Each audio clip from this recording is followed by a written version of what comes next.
Hey guys, it's summer. Our class has moved up to seniors. We're now the big bosses. We can now push around the underclassmen as we wish. Nah, not really. But hey, it's summer. We're gonna have some fun. It'll be great. And um, since I'm a gamer, I figured I'd let you. Since there's been a lot of people who've been making my top tens for numerous games, I figured I'd tell you my top 10 favorite Pokemon for, well, Pokemon. Any of them. Okay, my number 10 spot would have to be, I'd have to go with Lucario. He's great and all, but he's he's a glass cannon. That's all I can say about him. He has some good speed, but it doesn't really promote the card. Number 9, Pidgeot. I know it's the first bird Pokemon, but it may be cool and all, but it pales into comparison with some of the newer bird Pokemons. Well, mainly one, but I'll get on to him later. Number 8 would have to be Blastoise.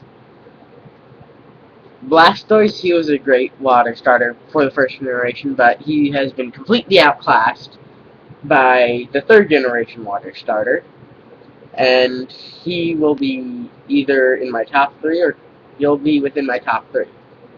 And my number 7 would be, well, this one I never really thought of, but I'd have to go with Torterra. Torterra is good, but still can be outclassed. He has a multi-type of grass and ground, which will help when it comes to fire types. But if you get nice types on the field, he's going down in one hit. Number 6, Absol. I have used an Absol in numerous gameplays of Platinum, and I have an Elemental Absol that I keep in one of my parties, but it's not in my current run of Pokemon Platinum. I have another Pokemon that replaced him, and so my number 5 spot, I just said number 6. Sorry, guys. My number 5 spot would have to be Snorlax. He is awesome. He's a tank and very defensive. He's very bulky. And he has decent attack, but he's slow as can be. Number 4, Slaking. If you get him on your team and teach him Hyper Beam, he'll become the most unpleasant trainer ever.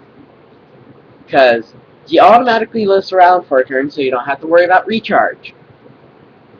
And he has in Pokemon Emerald, Ruby, and Sapphire, he has a base attack of, starting off, I think it was 80 or something.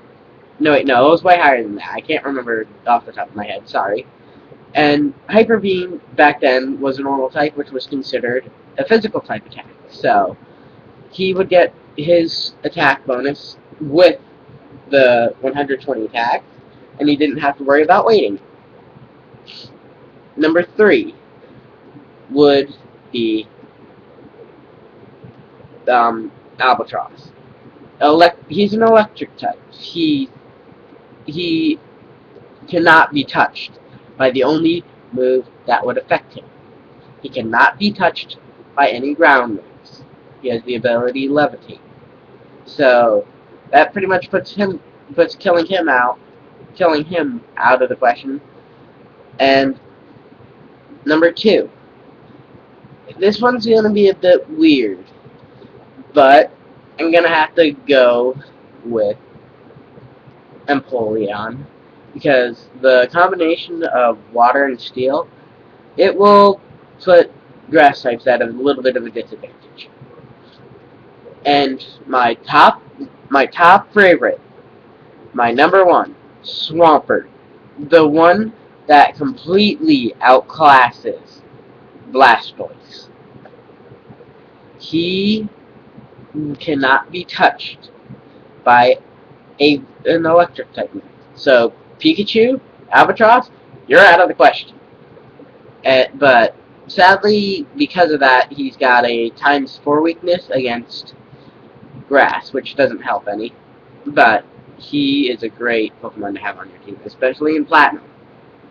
Because if you have him on your team in Platinum, the Elite Four will be a breeze. But you gotta watch out for that stupid Garchomp. It is overpowered like crazy. I spent a few hours just trying to kill that one Garchomp using Ice Beam about 40 times. I know you can only use it like 10 times, but I kept going back and back and back and back because I kept dying because of that stupid Garchomp. But I finally did what I needed to do and won. So yeah, Swampert, he'll be my top non-legendary favorite of all time. So that's my top 10 favorites for Pokemon. Later.